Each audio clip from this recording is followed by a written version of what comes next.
Visual माध्यमची एवढी ताकद आहे की खूप लोक घर बसल्या पाहतात.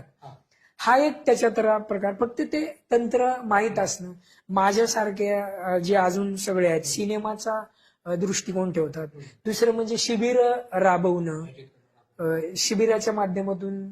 आणि जसं शीतल मॅडम संविधान संवादक म्हणून हे करतात, मी करतो, तर तसे प्रशिक्षक तयार करणं हे सुद्धा गरजेचं आहे. आणि दुसरा मुद्दा, हे ठीक आहे, आता आम्ही तयार आहोत, आमची समजा 10-15 लोकांची टीम तयार आहे, पण लोक पण आली पाहिजेत.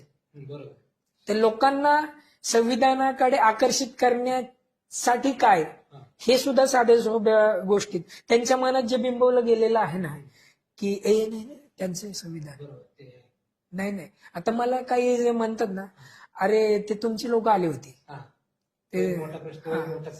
कारण मला एक फोन आलता आमच्या तिथे संविधानाचा, ते तुमचं संविधानाचं घ्यायचं बरं का, संविधान तुमचे लोक आले, हा तुमचा कार्यक्रम घ्यायचा, हा आज तुमचं.